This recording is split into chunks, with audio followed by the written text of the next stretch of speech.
বোন আমার, 12 বছর 15 বছর বয়সে তুমি কেন বিবাহের পূর্বে আরেকজনকে তোমার শরীর ধরতে দাও? আর যুবক ভাই আমার, কি বলিস কি তুই? এই পৃথিবী আর পৃথিবীতে যা আছে এর চেয়ে মূল্যবান হচ্ছে এই মেয়েটা। তো এরকম মূল্যবান একটা জিনিস ওর ধরে ছুঁয়ে তুই ওকে ওর মূল্য কমিয়ে দিবি? এত বড় জুলুম ওর প্রতি তোর! তুই আল্লাহকে ভয় করিস না তাই বলে এতটা কি বলিস তুই? তুই কি কারো গাড়ির গ্লাস ভাঙছিস জীবনে? না।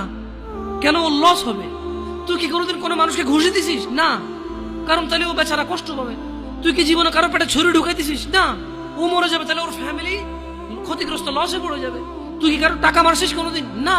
তাহলে ওর ফ্যামিলি টাকার কারণে কষ্ট পাবে। তাহলে তুই কেন তুই এত ছোট ছোট বিষয়গুলো খেয়াল রাখিস যে আরেকজনের লস হবে? তাহলে তুই এই মেয়েটার জীবনটাকে তুই কি করলি? তুই পুরো পৃথিবী আর পৃথিবীতে যা আছে সবকিছু বিক্রি করলে যে সম্পদ হবে, সবকিছু অর্জন করলে যে অর্জন হবে, এর চাইতে মূল্যবান তুই ওকে সতীত্ব থেকে বের করে নিয়ে আসলি? তুই তোর সামান্য ডিজায়ার ফুলফিল করার জন্য, যেটা আল্লাহ তোর জন্য বৈধ করেছে কবুল বললে, তোর বাপের দোষ, আল্লাহর তো দোষ না। তোর বাপের দোষ, সমাজের তো দোষ না। তোর বাপ তোকে বিয়ে করে না ভাই আমার। তোর বাপ মনে করে তুই ছোট, 18 বছর বয়স তোর বাপ মনে করে তোর বাপ 16 বছর বয়সে হস্তমৈথুন করছে, তোর 22 বছর, তুই এখনো ছোট নুনু খাস, দুধু খাস। তোর বাপের অজ্ঞতা, ইসলামের দোষ দিবি কেন তুই এটা? তোর বাপ 13 বছর বয়সে চাস্তবন জাটতবন নিয়ে পালাই গেছে, এরপরে সবাই মিলে ধরে আনছে। এরপর তোর বাপের তোর দাদারা বলছে কলিযুগ শেষ হয়ে গেছে। 20 বছর আগের কথা বলতেছি। তোর বাপ 14 বছর বয়সে লুকায় লুকায় খেরেছিল ওই কি।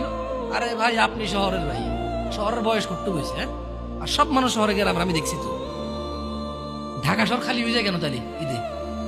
আমারে বলিন না যে আমরা না ঢাকা শহরে থাকি, কিছু বুঝি না। হ্যাঁ, এবার বলবেন না আমাকে, আমি বাংলা পারি না, একটু পারি, এবার বলার দরকার নেই আমাকে। না, আমরা জানি আপনার সব মানুষই গ্রামে, ঢাকা শহর ঈদ হলে সব খালি হয়ে যায়, কই যায় এরা? হ্যাঁ, তো তোর বাপ ওই যে এখন কেউ বলি না যে সুপারি বাগান চেনেন না, ওই যে খেরের চিন, এগুলো বোঝেন না বললেন না আমার যে জামশেদ ভাই যে কন্টেক্সটে কথা বলার বুঝে আর হ্যাঁ একটু শিখলে তো ও বলার দরকার নেই। কেমন আমি জানি আপনি বোঝেন না, বুঝের ভান করার দরকার নেই। আচ্ছা, তো তোর বাপে 14 বছর বয়সে এই বাঁশবাগান আশবাগানে যে জেনায় লিপ্ত ছিল, তোর বয়স 25, কয় এখনো ছেলেটা বড় হয়নি। তো দোষ ইসলামের এখানে? তোর বাপের, তোর জান্নাতের প্রতি পরোয়া নেই, তোর টাকার প্রতি পরোয়া আছে। তোর বাপ তোর জান্নাত সেভ করতে চায় না, তোকে নাকি ভালোবাসে। তোর বাপ তোর ইজ্জতের পরোয়া করে না, তোকে নাকি ভালো।